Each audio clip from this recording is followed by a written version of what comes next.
kelas B belum bisa mengakses. Ya, yang dari kelas B ya. Yang dari kelas B ini agak secara teknis agak sulit memang karena saya uploadnya satu-satu di kelas C dulu baru di kelas B. Nanti coba kita di akhir kita obrolkan lagi. How about the others? How many correct answers that you got? All? So I got the detail anyway. Saya sudah download tadi hasilnya. I'm curious about the result of it.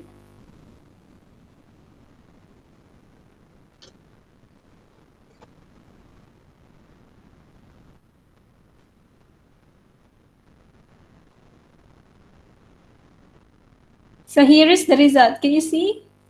Yes, ma'am. Yes, right. It's good enough, I think. Yang merah-merah ini yang salah ya. So the incorrect are in pink.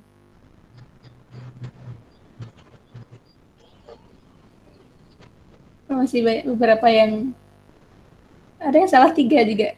Right. Ada yang salah semua. Oke, berarti perlu membaca lagi ya. Oke. Okay, well, so how many attempts anyway did you do? Berapa kali usaha? 3, ma'am. 3, ya, right. Oke, nggak apa-apa, yang penting paham ya. Alright. Okay, well, so it has been detailed in your LMS. Kalau Anda lihat LMS-nya, materi hari ini sudah didetailkan ya. So here we do pre-activity for quizzes, and whilst activity there are several things to discuss, and the last one post-activities. First of all, I would like to present materials. Later, we are going to discuss what to do after the materials. Right, wait a minute.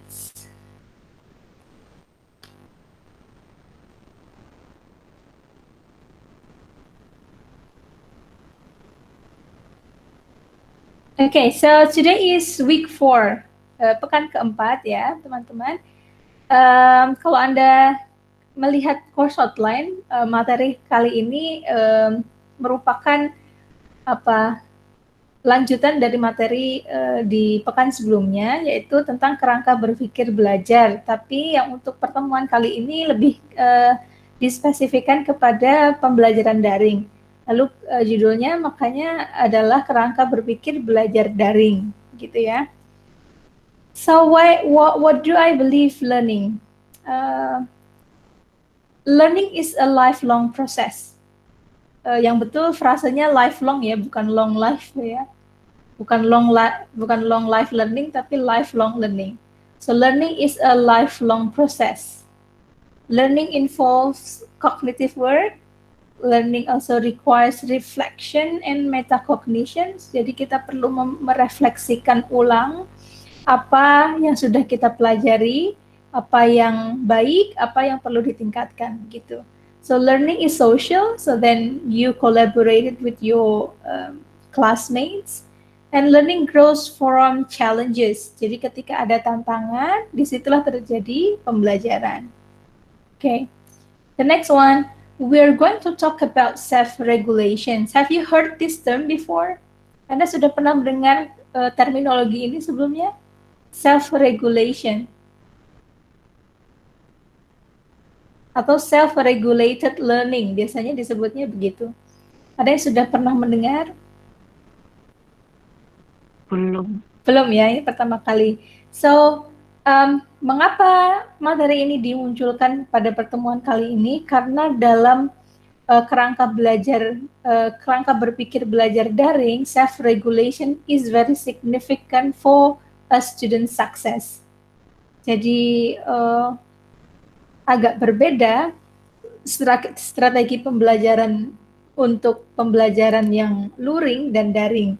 Dan pembelajaran daring kita sangat memerlukan yang dinamakan self-regulation. Seperti hari ini tadi ya, Anda punya jadwal 8.40 adalah mata kuliah strategi pembelajaran. Nah, Anda kan sudah set diri Anda untuk segera menyalakan laptop dan sudah prepare mandi dan sebagainya begitu ya, kira-kira sebelum jam 8.40. So then in your LMS when you check in pre-activity you have to do the quiz gitu ya. So this is called self-regulations.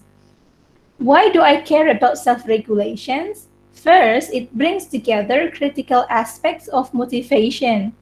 Jadi self-regulation itu terkait erat dengan motivasi, cognition. Cognition itu apa?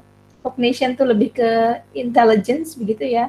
Behavior itu tingkah laku, Anda sudah tahu. And metacognition. Metacognition adalah kemampuan untuk reflection, mengambil reflections adalah melihat ulang begitu, mereview tentang pembelajaran yang sudah dilakukan. Central to learning and engagement. Lalu yang kedua, self-regulation empowers. Empowers itu memberikan power ya, di sini menjadi verb, empowers learners to take control and responsibility of learning. Jadi yang bertanggung jawab terhadap pembelajaran itu peserta didik atau mahasiswanya. Jadi itu meliputi thinking, behavior, motivation, and emotion. Lalu self-regulation tightly connected with 21st century learning and personalized learning. Jadi skill ini, strategi ini sangat terkait dengan 21st century learning. Okay. Lalu kemudian about lifelong learning. This is not just for success at school. Jadi kemampuan self-regulations itu tidak hanya menentukan sukses dalam belajar di sekolah, tapi juga terhadap kehidupan gitu. So, this is the definitions. What is actually self-regulation atau self-regulated learning? It is a process we use to activate and sustain our thought, behavior, and emotion in order to reach our goals. Jadi proses ya, self-regulation is a process to activate, untuk mengaktifkan and sustain our thought, mengatur pikiran kita, behavior and emotion, agar apa? In order to reach our goals. Gitu ya. Goalsnya apa? Success in school, bisa begitu. Lalu students can actively activate their cognitions, motivation, and behavior. What is self-regulation? Self-regulation is not a mental ability like intelligence. Jadi ini bukan kecerdasan ya, maksud saya bukan intelijensi, bukan hanya soal kognisi, and it is not an academic skill. Ini bukan juga academic skill seperti writing, speaking, dan sebagainya.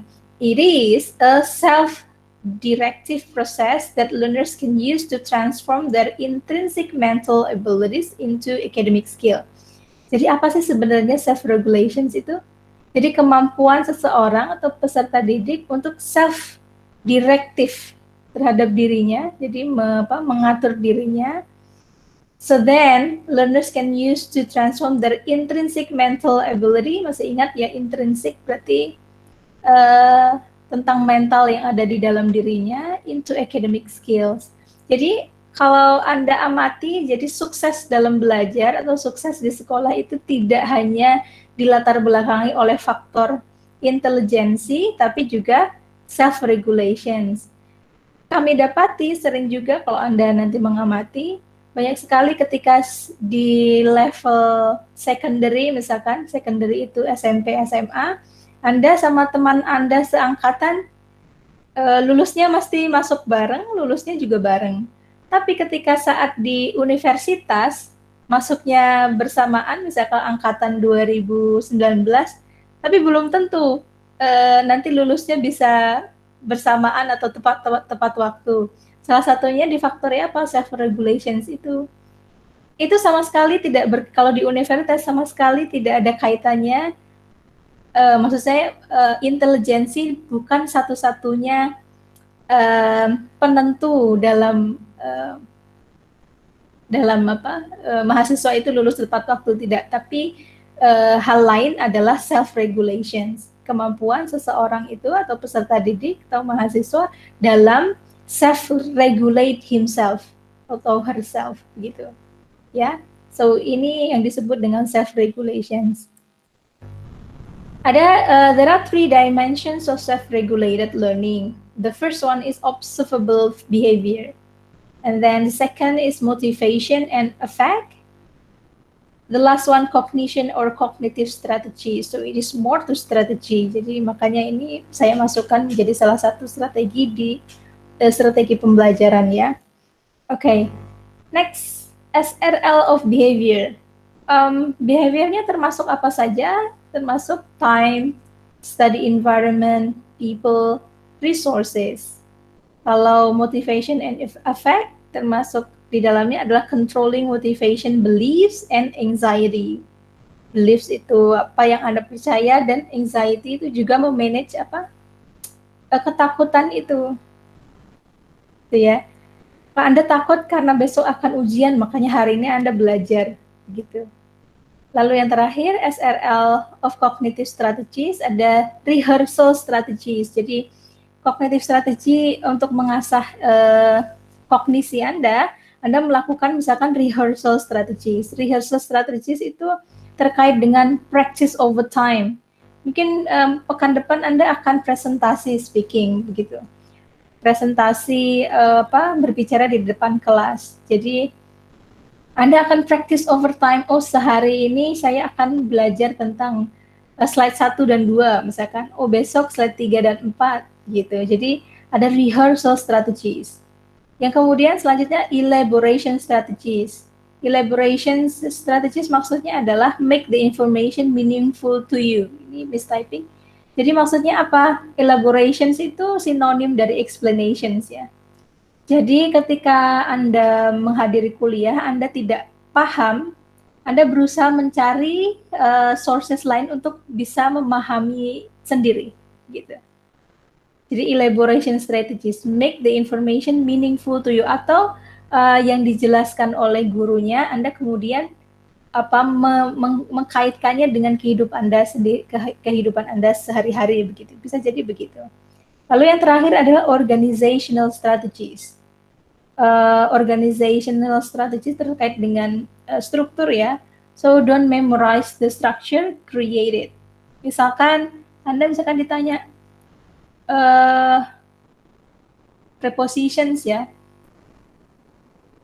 What is compound sentence? Misalkan compound sentence adalah terdiri dari dependent sama independent clause gitu.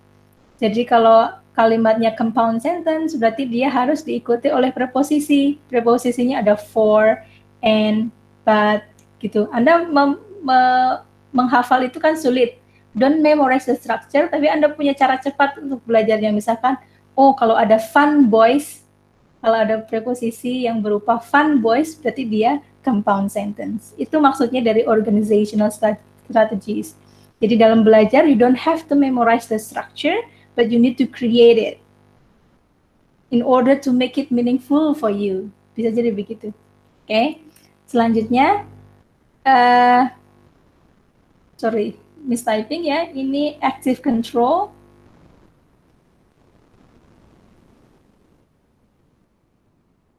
Jadi ada yang masuk ya. Bentar.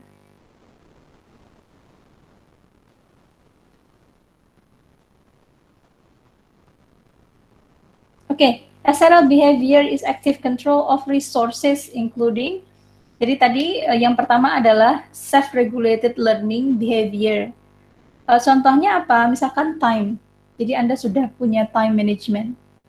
When you study, kapan Anda belajar? Anda punya waktu-waktu spesifik dah untuk belajar secara individu begitu. What is your prime time? May I know? Prime time-nya Anda kapan? Waktu tepat untuk belajar. Do you have one? Habis subuh, ma'am. Habis subuh, oke. Ada yang lain? Itu masih fresh. Yang lain? Malam. Malam, man. Ketika mood lah. Ketika mood, nah ini. Kalau ketika mood ini agak sulit karena tidak ada exact time-nya begitu ya.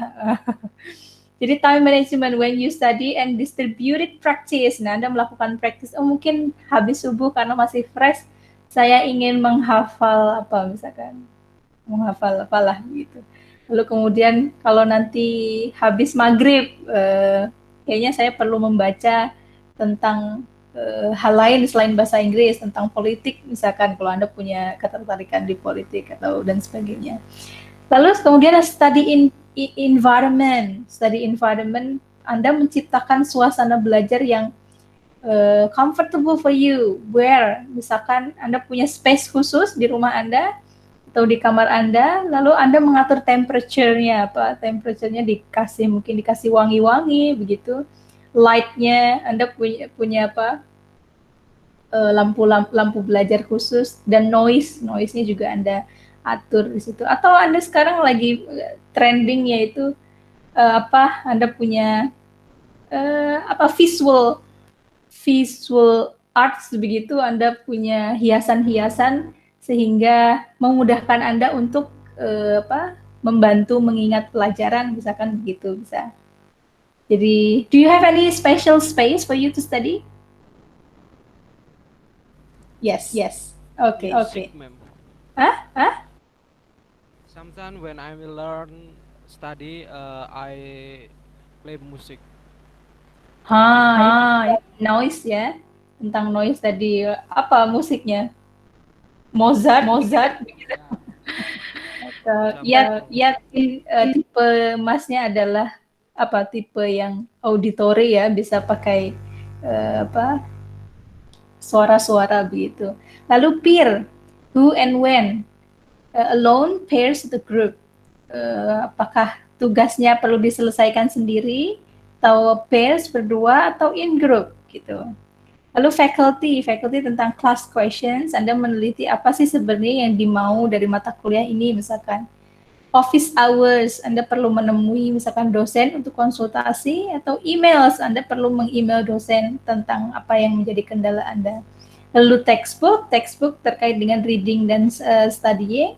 Notes, ini penting juga, note taking skills. Jadi ketika Anda nanti di kelas ataupun dalam keadaan daring ini, Anda punya note tertentu, cara note takingnya, salah satu note taking skills itu pakai mind map misalkan, atau Anda cara cepatnya disingkat-singkat gitu.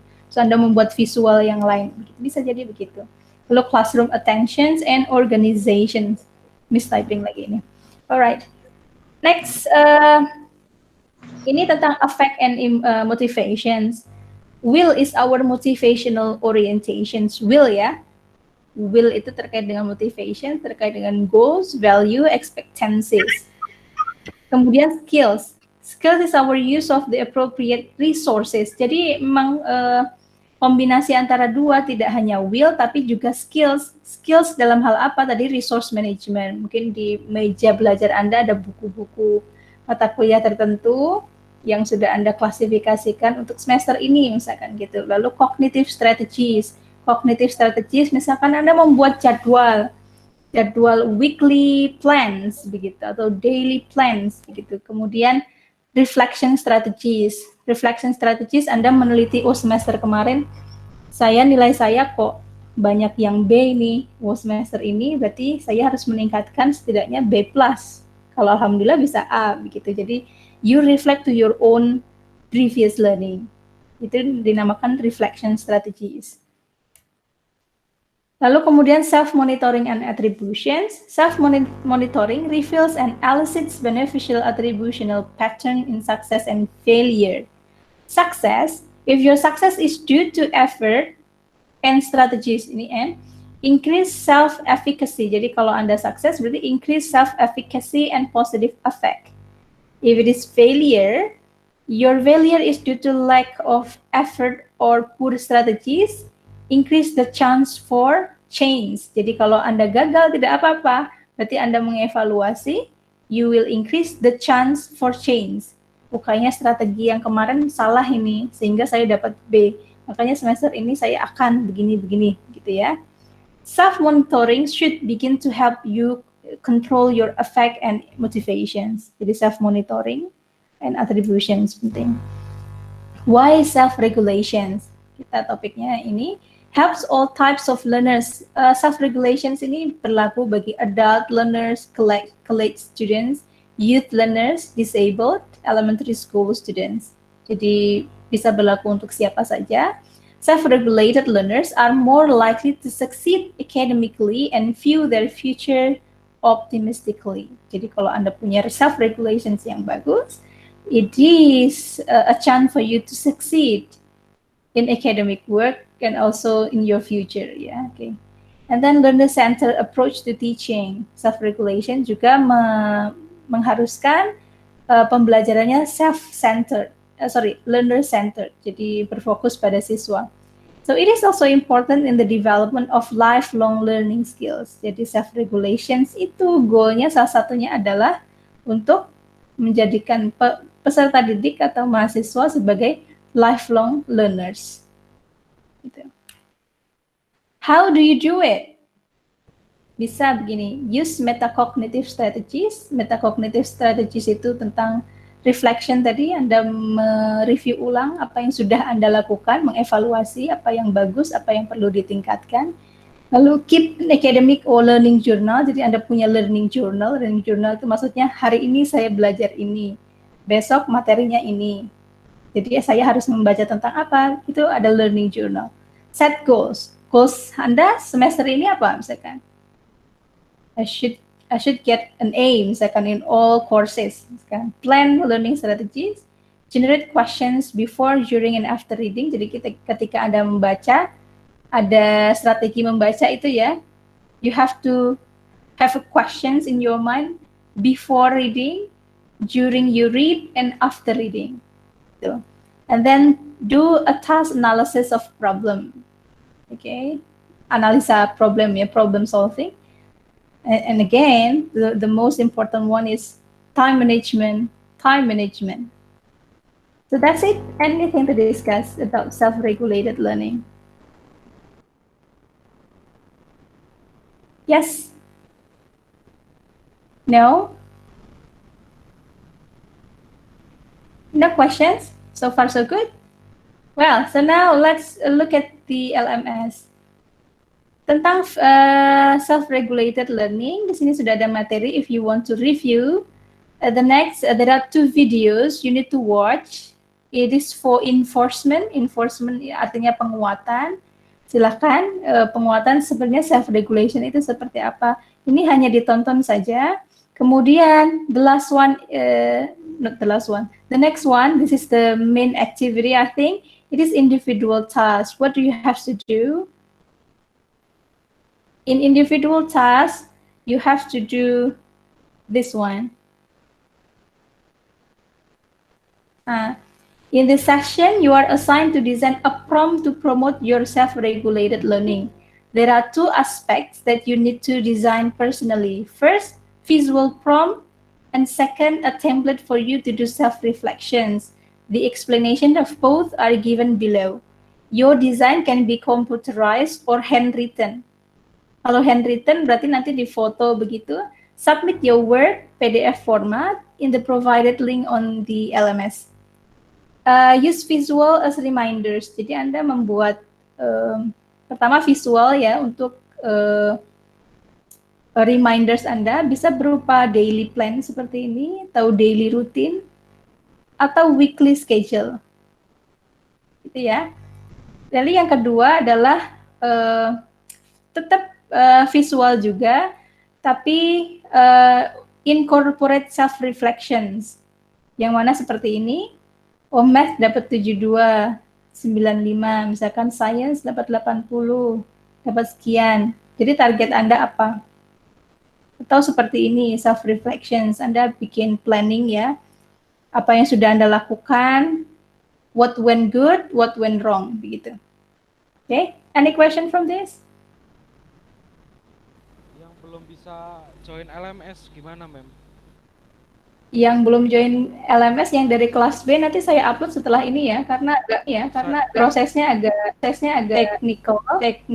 Jadi saya kan upload dulu untuk kelas C, baru kelas B, kecuali Anda bisa ke BAA menegokan untuk pindah kelas C begitu ya. Saya dari kelas A, Mem. Sorry, kelas A. Nah itu, kalau yang dari kelas A saya nggak tahu harus gimana. Kalau kelas B saya pegang, tapi memang secara teknis saya uploadnya satu-satu di kelas C dulu, baru di kelas B. Kalau dari kelas A, coba dikomunikasikan ke BA aja, Mas. Itu ya. Baik, Mem.